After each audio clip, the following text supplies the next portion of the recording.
Good evening, ladies and gentlemen, and welcome to the Voices That Heal podcast. I'm your girl Jams, and I'm your host for the evening. So excited to be with you guys on this Thanksgiving Eve. We are one day away from the big meal, ladies and gentlemen. I can't believe we're already at the end of November and at the end of 2025. Like, where did the time even go? So I'm going to jump into the show for this evening. For those folks who are watching, as you know, we are live on the Heal Collaborative Facebook page. We're also live on the Heal Collaborative YouTube page. So you can follow Heal on either one of those two platforms. And if you want to ask questions, share love, support, or just otherwise engage in the conversation, you can do that from either one of those two platforms there. I definitely want to thank those folks behind the scenes that help make this possible. Thank you so much for your support and helping to connect the dots where I need it. And then make sure that you guys, like I said, follow, like, share, and subscribe. All of that means the world to folks like myself and to the Heal Collaborative as we grow our pages and our followings. For those that aren't aware, registration is also open for the African American Lung Cancer Patient and Caregiver Summit happening in New Orleans in April of 2026. You don't want to miss it. It's going to be a blast. So make sure you check out www.healcollaborative.org for more information on where you can register. Spaces are limited, so make sure you don't wait till last minute. We're opening things up early this year, so there's a possibility that you may not be able to get access if you don't sign up soon.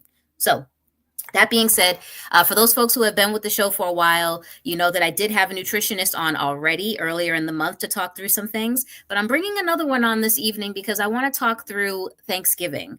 So as you know, we get to this big holiday, and folks like myself with, illnesses and things like that, sometimes we have to be a little bit more cognizant of what we eat and how we eat. So I wanted to bring a nutritionist and a specialist on to share with you guys just some tips and tricks and just some good information about health and nutrition with a little bit of culture mixed in. So I am going to step out of the way here, and I am going to introduce my guest, Dr. Anthony Beard. Welcome. Thank you so much for being with me tonight. Oh, thank you. Thank you for having me. I appreciate it. Absolutely. So I gave them a little teeny bit of an intro for you, but why don't you share with the audience a little bit of your background, your connection to lung cancer, if you will, and, we'll jump into the conversation from there. Yes, thank you. I appreciate it. Well, I'm from the great city of Cleveland, Ohio, which is on the north coast in Ohio, and I was born and raised there. And when I was about 18, a little bit after my 18th birthday, I joined the military and joined as a medic, a medical specialist in the Army, because I always wanted to help people. I always had this compassionate heart to help people whenever they had any types of illnesses or injuries or things like that. So I joined the military as a medic, and after I was discharged, I was very active my whole life, and I went to one of these races. Like tomorrow, there'll be many turkey trots that's happening all around the country, and I went to some event by I think the American Heart Association, and I sat down at a table with a dietitian and had my diet analyzed. And after I had it analyzed, I thought to myself, wow, maybe this might be the new career opportunity that I want to pursue after the military. And so I did everything, and here I am many, many years later. Okay, that's awesome. And so I think I saw on your page too that you work with the Heritage and Health Foundation. So can you talk a little bit about that and like what the work is that you do with them? Yeah, so the Heritage and Health Foundation is an organization that I actually founded. And the reason being is that I wanted to allow minorities in general, and African Americans in particular, the opportunity to have access to culturally sensitive nutrition care. We all have run into an occasional doctor who didn't necessarily center themselves in our culture and understand our pain, understand our what we had to experience in life. And sometimes it's almost like you're speaking Swahili or something to people. So I just wanted to make sure that we were present in the arena of healthcare in all different areas. And I just sort of threw my hat in there, and I'm really happy to be able to provide a service to individuals and people. And, I had to dive straight in. I heard you talking about the convention is going to be in New Orleans, and I just happened to get back just yesterday from New Orleans. Okay. And So it is, I would definitely encourage individuals to sort of throw their hat in there and go see the city, a nice place. Good. I'm not really a foodie per se because I've had it all over the years, but I think you really will enjoy yourself in New Orleans. Oh, the cuisine in New Orleans is like top notch, like really good food down there. So I'm looking forward to that 100%. But let's talk a little bit about culturally sensitive nutrition care. Like, what does that mean and what does that look like in your practice? Because you say that, but I think a lot of people may not know exactly what that means or how that would translate in, say, like a regular appointment. Right. And so I appreciate you asking me that question because it's actually a line of demarcation when you make a decision to go in a culturally sensitive way. Sometimes when you go in and you're dealing with people, me personally, when I'm dealing with people of all different backgrounds, I try to provide the same level of nutrition care when I see people. But I will admit that when I'm uh, with a person of my own background, African American, I am much more relaxed, and it's almost as if I'm talking to someone who's a family member per se. And so naturally, you're able to relate to people much better that are family. And so I'm able to relate to people a lot better.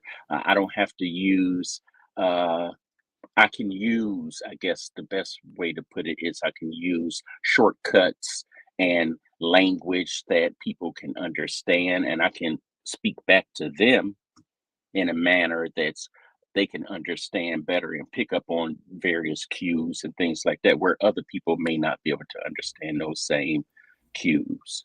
Got you, got you. Okay, that makes sense. So, and because I was thinking about it, I'm like, how does that translate when you're having a conversation? Because I have seen a nutritionist before, and the stuff they tell me, I'm like, okay, that's okay. It doesn't apply to me like at all. Like, how am I supposed to implement what you're telling me to do in my day to day because you're not taking into account the kinds of food I eat or maybe, the way that I eat and stuff like that. So, yeah, I think it's definitely important that we have representation there. I know that like we never really have representation in all the different avenues. So it's great when I hear somebody talking about, hey, we have, culturally sensitive, X, Y, and Z, because it just means that somebody took the time to think about what is needed in our community to make sure that the information you're presenting is going to hit on a level that makes sense, because otherwise if you're a doctor and you're, not talking to the people that are in your space, then you're kind of talking to a wall because the information you're giving them is not landing, and so you're not making the impact that you think you're making with them. So I applaud you for going into that line. I mean, you were military. So, I mean, you left military and you went into nutrition. That's kind of a big drastic change. I mean, I know you said you went to a nutrition and you were like, hey, this could be a job that I like. But I mean, most folks get out of the military and kind of still continue to do whatever their MOS is. So, I mean, for you being a medic, was that just a little bit too heavy, or like what was the reasoning behind, besides liking the nutrition concept, what was the reasoning behind kind of like changing the entire trajectory of what you were doing, because that's huge. Yes, I appreciate that question. Basically wanted to have always wanted since I was a teenager to do something in the medical field. And so because nutrition has its base in science and in medicine per se, it sort of kept the trajectory kept pointing up in the same direction.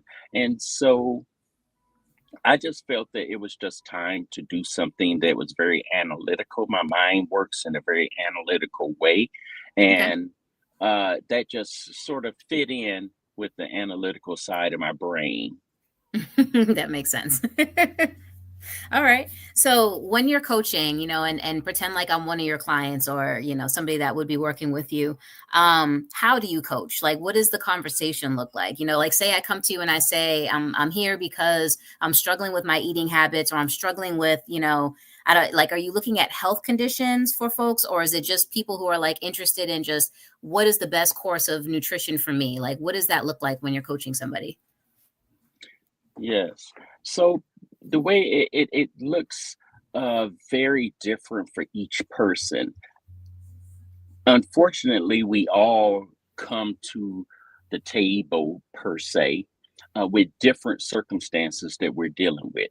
Mm-hmm. And based upon your individual circumstance, your session may look a little bit different. For instance, I had today is so interesting that today on my patient list, I had two individuals who are pregnant, two women who are pregnant, expecting children, and I'm counseling them on the same topic, which is pregnancy during the going into their third trimester, Mm-hmm. and from a nutrition standpoint. But the two sessions went totally different. It went totally different. And we were talking about two totally different things because their circumstances are just totally different. And uh, one individual is having a pretty, after a rough start, is having a pretty moderate pregnancy and Mm-hmm. it's going pretty well. And then the other person is really struggling because of morning sickness, inability to hold down all foods, dehydration, a lot of different things. So my number one job when I meet with people is to not only be culturally sensitive, but also to develop rapport with the individual because I like to work with people from the basis of looking at them from a perspective of helping them heal from whatever issue that they have going on. And the only way you can heal people is to get them to understand that you're a partner. We're working together as partners in Right. an endeavor that's ultimately going to help them and to just show up and be present as a support network as opposed to necessarily top down relationship. I try to work with people on a linear basis where we're looking at each other face to face, eye to eye. And so when you're doing those kinds of coachings, I mean, I don't know if these two ladies were of the same, race, heritage, anything like that, but have you noticed any kind of like common themes across the board when it comes to nutrition in different cultures? Like anything where, are there any common threads, I guess I'll ask, that run through your coaching whenever you're sort of talking and sitting with somebody? That's interesting question. One of some common threads, I think. I guess before I can answer that question, I'd like to go and highlight something that I didn't necessarily put out there. I'm an ambassador for a organization called Old Ways, which is based in Boston, and they have a curriculum called A Taste of African Heritage, and they have put out these heritage pyramids from way back in the 90s. The Mediterranean Hmm. pyramid was actually created by Old Ways, Latin American, there's a vegetarian American pyramid created by Old Ways, and just recently they created back in I think 2011 or 12 was the African Heritage Pyramid and a curriculum that supports that. And so with that curriculum, it allows people to African Americans in particular now to be able to do what you talked about is to take foods that we have as prominent aspects of our existence and use those and incorporate those into our diets and actually feel good about it. Tomorrow on Thanksgiving, many people are going to be incorporating some foods that they don't even eat much anymore, but they're going to incorporate them on Thanksgiving. And so one of the things that the people at Old Ways and myself also would like to get people to do is to be okay with eating in your cultural tradition. It's okay. It's also okay to eat an Italian based spaghetti dish, but it's also okay to land in your own cultural background. And there's health benefits to that that we can talk about as this conversation continues. Absolutely. Yeah. Cause I mean, it's like you think about some of the staples in different cultures for cuisine, it's like rice is always a staple in a lot of different cultures, but rice can be very bad, depending on how you eat it, how you prepare it. So, white rice is traditionally not supposed to be good for you. But I mean, there's entire cultures, China, Japan, that white rice is part of every meal and they live long, healthy, happy lives. So, then you come over here to America and they're like, white rice is terrible. So it's like, that cultural thing does play a part because there are entire cultures that base their food and their cuisine off things that over here are traditionally seen as like, oh, we're not supposed to have that. Like carbs are bad, but there's some like high carb diets in different cultures that are great. And those folks live long, happy lives. I know American food is GMO and processed, and Yeah. I could go on for days about what's wrong with our food, but it's just so interesting to see the cultural differences in like what some folks are eating on a regular basis, and what they say to us is like, no, you're not supposed to do that. Yeah, that's very interesting you said that, because one thing that many people may not know is that there's uh, something called Carolina Gold rice that Mhm. in Africa, the Africans were even higher rice cultivators than even the Chinese and the Asian people were. And specifically during the enslavement period, people were selected to work in certain regions, like particularly in South Carolina or whatever, where they were producing rice, just specifically because of their highly intelligent skill of making that particular heirloom rice. We've had even things like rice very high in our background also, but over the years, there's been just some genetic kind of changes in our bodies based upon different things that have happened over these last 400 years or whatever. And so some people have situations where they can't, have uh, abundance of simple carbohydrates like just regular white rice Mhm. now. And half of it is because if you think about it, people who live in hunter and gatherer societies of the past were always on the move. But we aren't on the move that much anymore. As a matter of fact, we are very sedentary nowadays in our Yep, true. society, and it's becoming even worse. And you need to move in order to burn those carbs because we don't really have a place to store them. If we don't use them, the little bit needs to get stored in our muscles in the form of something called glycogen. Outside of that, there's really no storage place. So then it automatically gets converted into fat. Fat. And Yep. so that's one of the unfortunate circumstances to where we are today.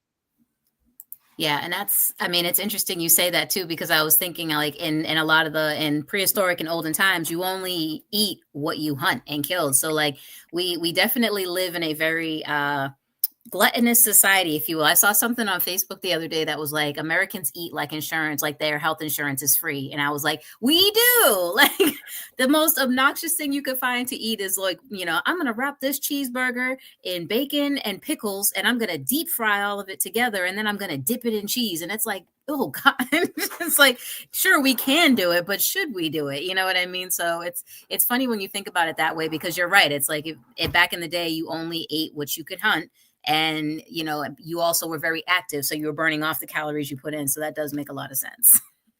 Yes, and there's a tribe in Tanzania in Africa right now, and uh, they're called the Hadza tribe, and they still practice the same indigenous traditional practices. There's only a few members of the community left, but they have very few have strayed away from the traditional practices. And back during the day, it wasn't uncommon for them to eat 100 to 150, 200 grams of dietary fiber a day. And that's been found to be very protective. And if it's one thing that anyone would take from this conversation, is that remember how important dietary fiber is to your total body system, and to try to get what's recommended for women 25 grams and for men about 38 grams of fiber in a day. Yeah. That would be one of the things to shoot for, because it just has so many health consequences in a positive way if you could get to that level. But just trying to follow the that same traditional African way of eating is just going back to what you said. We only ate meat sparingly. We only ate what you could gather, and it was mostly whole grains. It was Yep. mostly bark and things that actually help develop what's called your gut biome. but we are not doing that today because of the convenience that we have where you can just go through the drive through, get something. And I know how tough it is. It's very difficult because people are tired. They Yeah. don't have enough time. They have loads of papers like me trying to get everything taken care of. Unfortunately, this is where we are, and we have to just face the reality where you are. Everybody's circumstance is different, and just be okay with where you are, and then try to make a plan to move forward from your own individual launch point. Yeah. And so I did look a little bit into your background and do a little bit of research. And I saw something on your page that I thought was interesting. And it says there's no typical diet. And I wanted to jump into that a little bit and talk about, what do you mean by that? Because I mean, they're always like, you just mentioned earlier about food pyramids and stuff like that. They always say this is your recommended diet. This is what you're supposed to do. But then, seeing you say there is no typical diet, I thought, that's a very interesting point. And I'm curious, what that means and what that looks like. So can you break that down for the audience? Yes, I sure can. The point that I was making when I was saying there's no typical diet, and that is actually true. Everybody, like I said earlier, has a different nutrition related circumstances from where they decide what they're going to eat in any individual day. I wish that we all could just sort of just wing it and go to McDonald's, Burger King, Wendy's, whatever, and just, double size it all. Unfortunately, we can't do that. So we're Right. actually all making compromises when we're going out to eat. And that's what I mean about, there's no typical diet because for one person, it may mean they need to limit how much red meat they're taking in because they have high cholesterol. So we have to stop taking in so much saturated fat. For another person, they may have pre-diabetes or diabetes and they need to take in less simple carbohydrates and more complex carbohydrates and a little bit more protein in their diet. It may be a person who may want to lose weight, and so they're looking at it from that perspective. And then also, it may be someone who may be even trying to gain weight. So, because everybody's coming in from a different circumstance, their dietary approach is going to look a little bit different. That's why it's just no typical diet.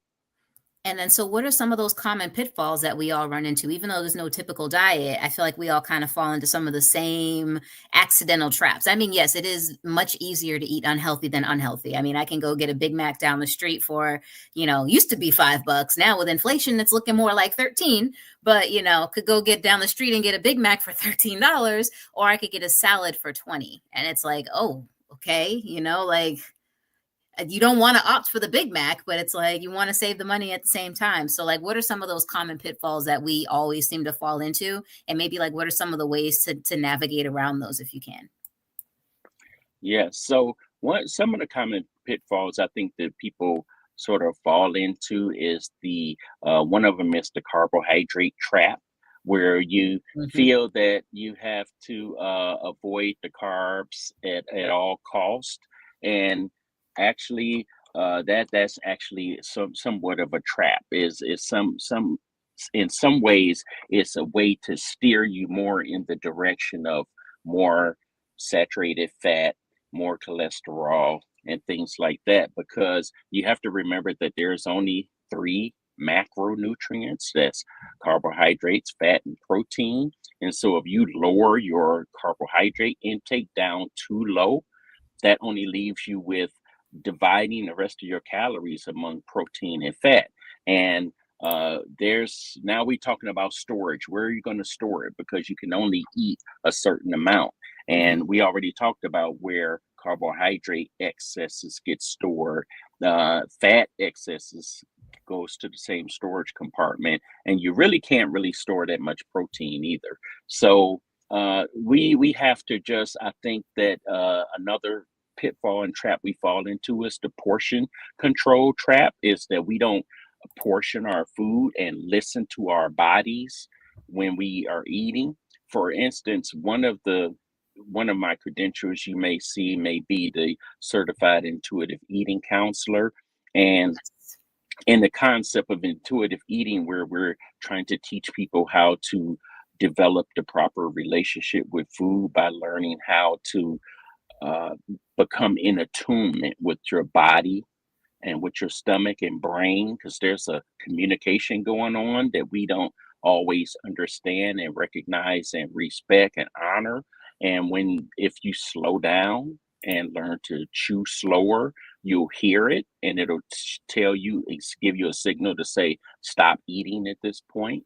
And then if you listen, you have an opportunity to hydrate yourself, and you may be able to walk away from the table nourished and not storing much, but actually eating based upon how your body feels and what you actually need, as opposed to when you are mindlessly eating, you may overeat if you're distracted and things like that.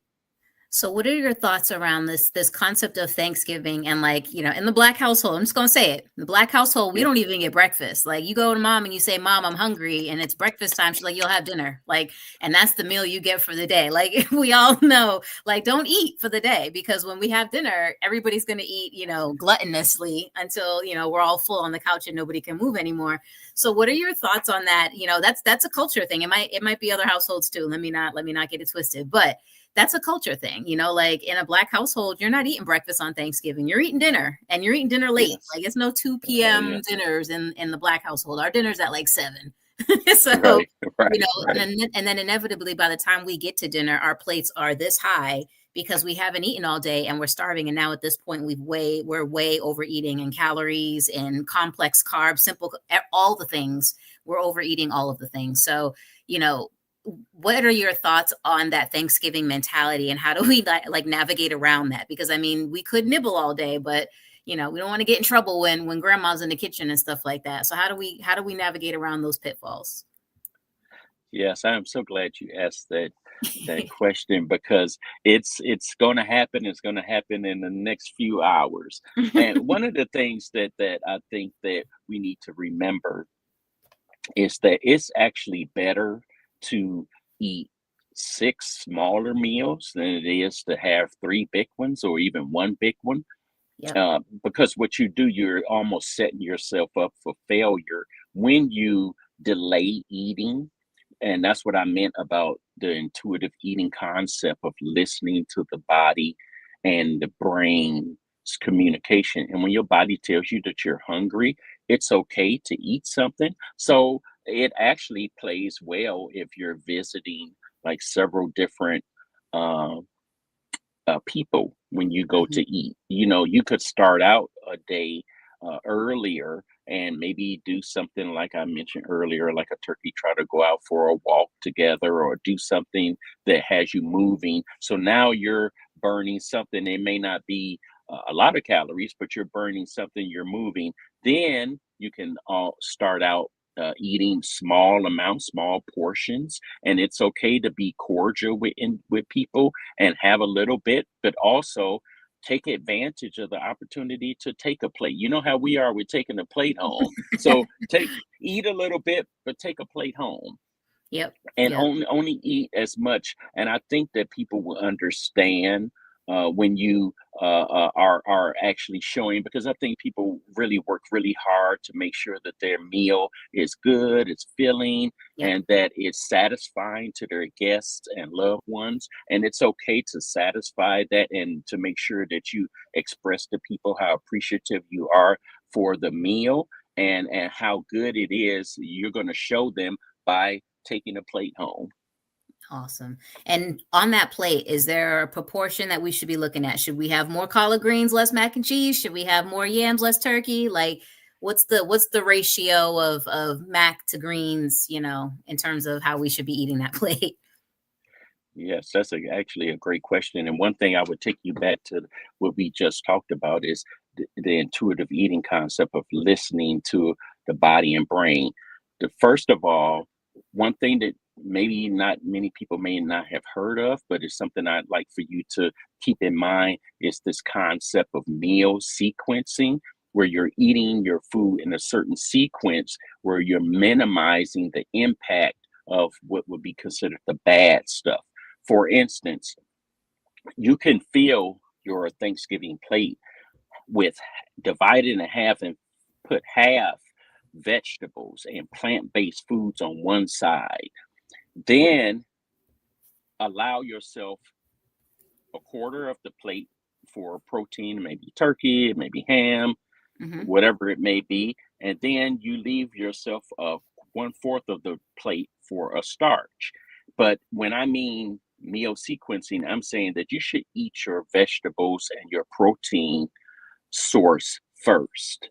So eat your vegetable first, eat your protein second, and then save the starch for third. And one of the reasons why you want to save the starch for last is because that whole concept of fiber that we talked about, fiber is so important where it actually traps sugar and carbohydrates in the stomach for a lot longer. And that blending together of the fiber that's in vegetables and the whole grains and the protein kind of holds it back. And that's the thing that I think gets most people in a lot of trouble is that big bolus burst of carbohydrates that goes into the bloodstream and has you feeling tired and sleepy and everything, and you don't want to move. And that's even bigger reason why you should actually, after you have your meal, to go get up, and that may be the time to throw the line dancing music on or go do something so that you're moving, so that you can move around and get that food in there, moving around and having a place to go. I like that. I like that idea. I don't know how I feel about eating the greens and whatnot first, but I'm gonna listen to you because you got the letters behind your name, so that means you know what you're talking about. So Eat them first. Eat them first. Trust me on that one. I'm gonna do my best. I promise. I'm gonna take a picture of my plate and I'm gonna email it to you and be like, "This is how I'm gonna eat it," just so you know I'm following the rules. I swear. Great. So while we're on this concept of not having one typical diet and stuff like that, we talked about the concept of everyone having a different sort of genetic makeup and whatnot. Are there any sort of myths that you can kind of debunk around eating healthy and like creating healthy habits? Like I know we talked once on a previous show about the myth of organic and how organic really doesn't give you any additional nutritional value. It's really just a marketing gimmick to make you spend a little bit more, and you're not getting anything in addition to, or over and above what the non-organic version of stuff would be. So any other of those kind of myths that you can maybe debunk for us before the holiday? Yeah, and that's a good one.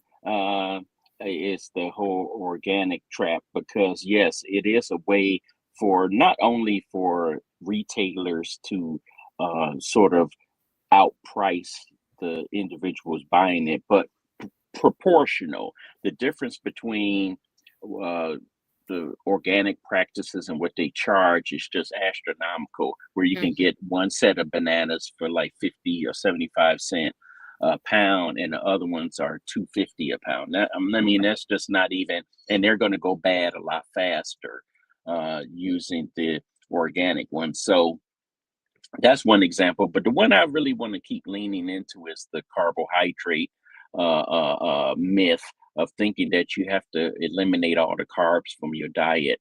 There's a lot of keto dieting myths going around out there. And yes, there are.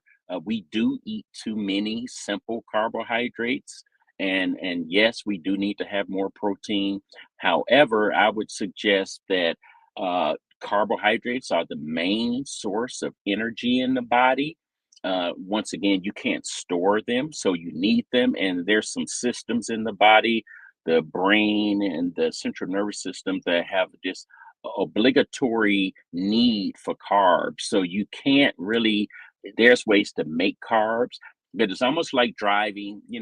I know Michigan is the motor state, and it's almost like that you have a vehicle that takes the 93 high octane fuel, but you're giving it the 87 octane fuel. It'll run, but it'll run kind of sloppy. And so that's one of the reasons why you want to give the body the fuel it needs in proportions that it needs it. And that's one of the things, and one of the myths that I like to eliminate, is making sure that in order to think clearly and have the energy that we need throughout the day, we have to have those carbs, but we have to be smart about it by choosing whole grains.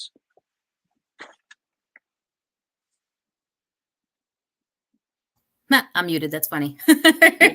So for folks like myself who are just let's just say we're food challenged, if you will, can you break down what simple carbs and complex carbs are for the audience, just so they know like these are examples of the good ones versus the bad ones? Because that's the other thing is like people, just like you said, they lump all carbs into one bucket, but there's good carbs and there's bad carbs. So let's break those down for the audience. Yes, I once read somewhere that not all carbs are created equal. And so that's the civil rights of eating. But the difference between simple carbs and complex carbs are if you were to go to a field and find any carbohydrate, any grain, you would find it in its natural source. If it was oats, if it was a kernel of wheat, but what happens is during the process that manufacturers use to bring things to the marketplace, they uh, chemically and mechanically remove the sort of ugly looking brown part of rice. And it's some of it, I think, just my opinion, is the way we look at things in society where for whatever reason, the white rice is the good rice and the brown rice is the bad rice, or whatever you want to say it. But we break that grain, that kernel down and take away the wholeness of the grain and take it away so that it looks, and so when you present it on a plate it looks white rice, but some people don't realize that they've taken away the fiber that I've been talking about mainly, and they've actually taken away a lot of the vitamins and minerals. And so if you read a package, when you look at that white rice, it'll have enriched, it's the word that's used. So Mhm. that means that they've added synthetic vitamins, minerals back into the rice in order to bring it nutritionally back up to where it was. And that's why I always tell people, find a way to eat whole grains at all points along the way if you can, because you're getting natural eating. So many people, I hear people talking about, yeah, I want to eat that because it's natural. I want to eat just totally natural food. And if you want to eat natural food, just eat it in its uh as close to its original state as you can, which is in its whole grain state. So if you're going to pick rice, since we're picking on rice today, choose brown rice, Okay. or choose some of the other grains that we have available. I cringe because we just limit ourselves in the grain department to just one or two grains, but there's a plethora of grains to choose that does the same thing rice could do for you. Millet, sorghum, quinoa, there's just so many different things. Farro, barley, it's just so many different things that you can choose that gives you that fiber, that gives you, everything that you need, all the nutrients right there where you don't even need to take a vitamin if you Yep. ate that way. So Spirit Warrior 5 in the chat checks in and asks, is basmati rice good for you? That's a good question because people always think it's the healthier alternative to white rice or like jasmine rice, I guess. Yes, I would always say, because there's so many different versions, I always say read your labels. And one of the things you want to look for is how many grams of fiber it is, and how many grams of dietary fiber it is. And you always want to shoot for as much fiber as you possibly can. So I don't know at what stage each individual product has been processed down. Uh, Always just pay attention to the carbs and pay attention to how much dietary fiber it is, because Gotcha. when you start seeing low levels of dietary fiber, like in the 1 and 2 gram range, that's telling you that that's in a processed rice. uh, and so that's something that you probably can make a better choice, not to say it's a bad choice, because in some cases you might want some basmati rice. That may be what you choose for a particular dish. But Right. as I said earlier, I was speaking with one of my patients today, and we were talking about, I was suggesting that, well, you want to get more vitamin C into your diet. So why don't you sort of choose peppers? And they said, oh, I used to I like peppers. I said, well, what would really help your situation out is if you made a dish like stuffed peppers. And they, oh yeah, I remember I used to make that years ago.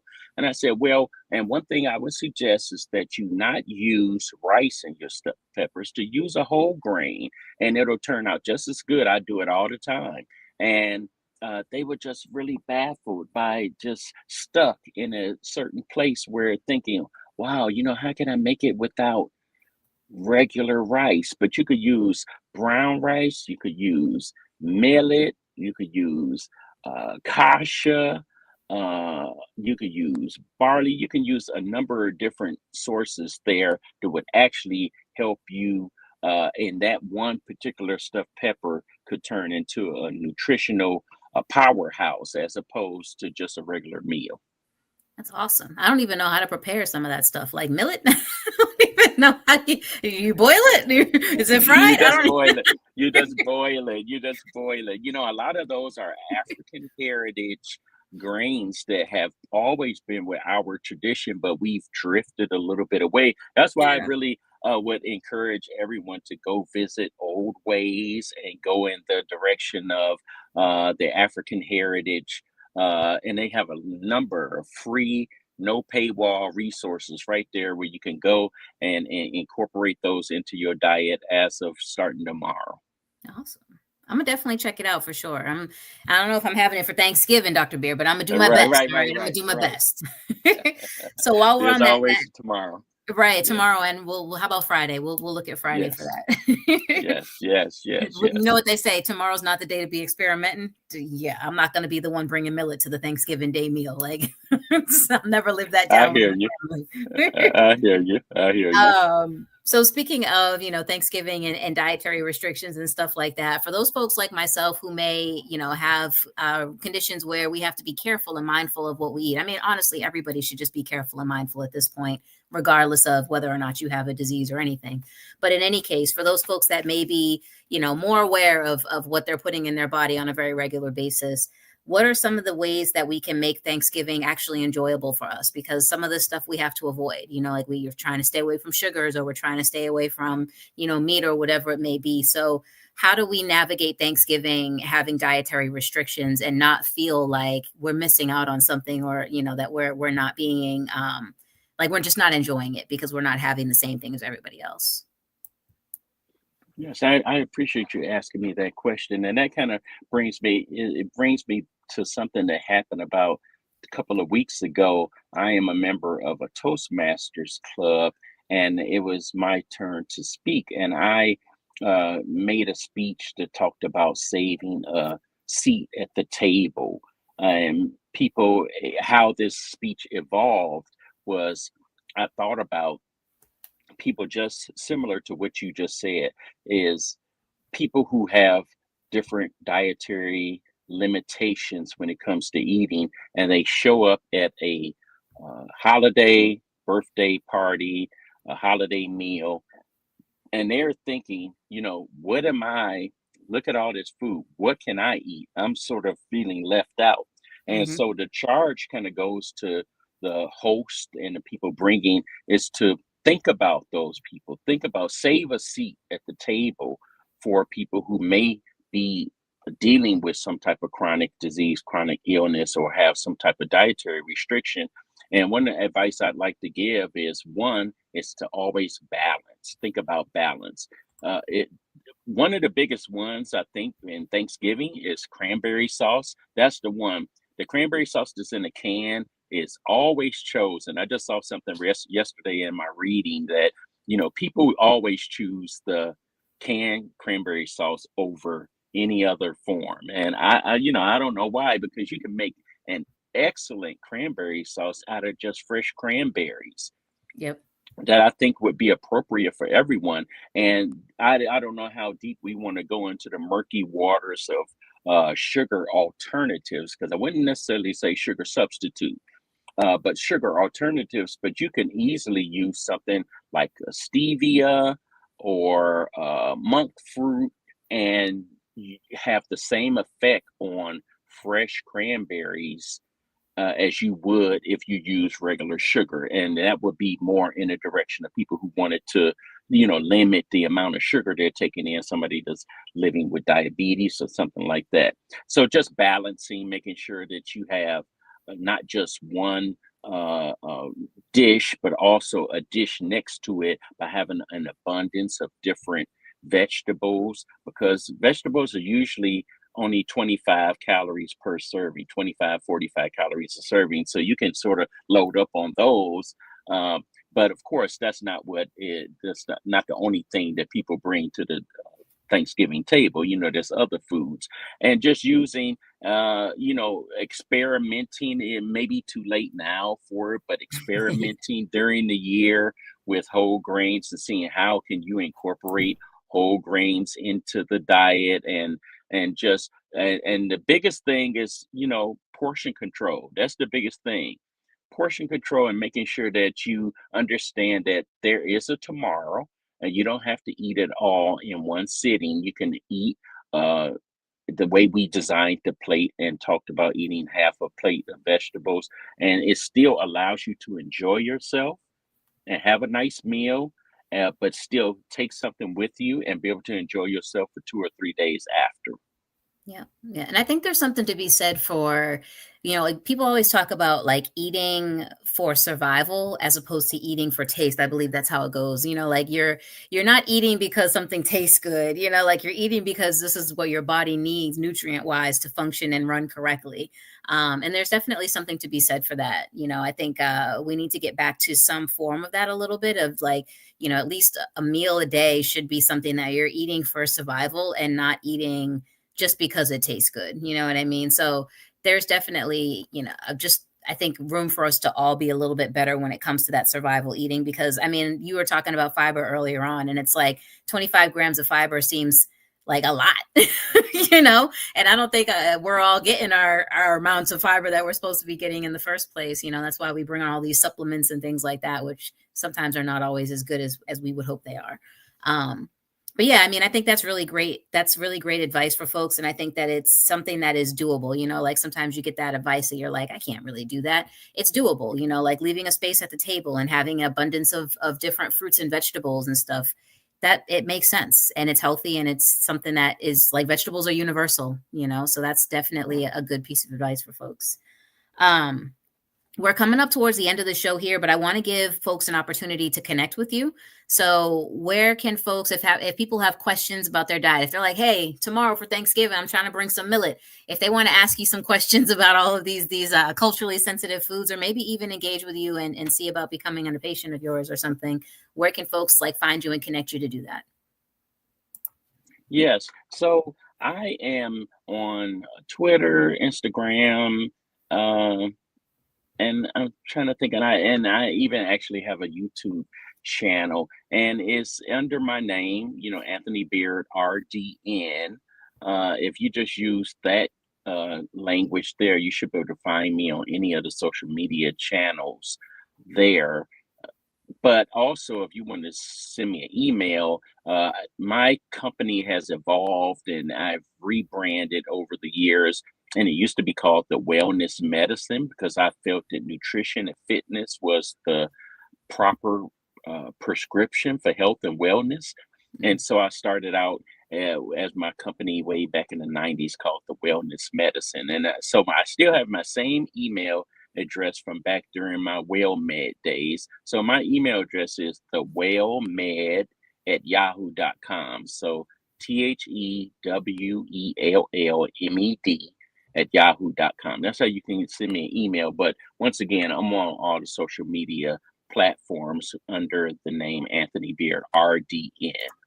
Awesome. Thank you so much. And folks, I'll get that information in the chat as well, so that if you want to connect with him, you can do so. I do have one person who's got one more question in the chat here. Spirit Warrior checks in again and asks, just mentions that culturally African Americans tend to not eat at set times, and that contributes to overeating. So what are your thoughts on the set meal times for folks and things like that? What do you think that does in terms of, putting yourself into routines and habits of either overeating or undereating or what have you? Yes, and so once again, each person is individual, and I would just suggest you listen to use common sense and also listen to your hunger and fullness cues. So the common sense part is what you talked about earlier is you don't want to go and extend your fast beyond a certain level because the longer you extend your fast, the more uh, bricks and more wood you're putting on the flame, fanning the flames of intense hunger at some point during the day. And what it does is it allow you push past your normal hunger cues into a ravenous hunger that causes you to overeat. So that's one of the dangers of not eating at a set time and not using common sense to listen and understand that if your body is telling you you need to eat. You don't have to eat a lot. You can, like I said, 6 smaller meals is better than 3 big meals any time of the day because it allows for better digestion. So that's what I would lean in that direction. And so before you go, actually, I have one more good question for you. And I've heard a lot of different conversations like circulating around how late you should eat, like and how many hours before you go to bed, things like that for like optimal digestion and making sure that you don't mess up your sleep cycle, whatever. Is there a recommendation that you can give for like how late in the day you should eat based on your bedtime and so on and so forth? Like, is there like a rule of thumb for that? Yeah, it's only a loose rule of thumb, but one thing I would say is that you want to be because sleep is so important and it actually is all connected together. Sleep, how much stress you're under, and when you're eating, all sort of plays a role. And so you want to at least allow yourself an opportunity for your food to begin the digestion process. Uh, and you don't want to be waking up and cause indigestion where you're waking up during the night, you're uncomfortable, you're tossing and turning, you're having heartburn, all these things are going on. So you want to give yourself at minimum of a couple of hours before you actually go to bed to have completed your eating and also making sure that you're hydrating yourself because you don't want to be Mhm. jumping up all night, breaking your sleep to go to the bathroom, or even being uncomfortable with food still churning in your stomach right when you're about to go to sleep. And a lot of it goes back to what I was saying about chewing, slowing down and chewing your food slowly until you can hear that signal that your stomach is telling you, okay, stop eating because I'm at this point full. Yeah. So I think that because I've always heard people talking about not eating before bed, stuff like that and whatnot. Definitely the over drinking water before bed is a big thing too, because you're like, up all night just going to the bathroom and it's like, okay, well now my sleep is super interrupted. But yeah, I think that's all really good points. So thank you so much for your time, Son. Is there anything else that we haven't gone over that you want to share with the audience for, tips and tricks or just anything in terms of wisdom to depart before we go tonight? Yes, I would just like to thank you for having me on. And I just would like to say that everybody to continue to pursue trying to be the best version of yourself that you can be.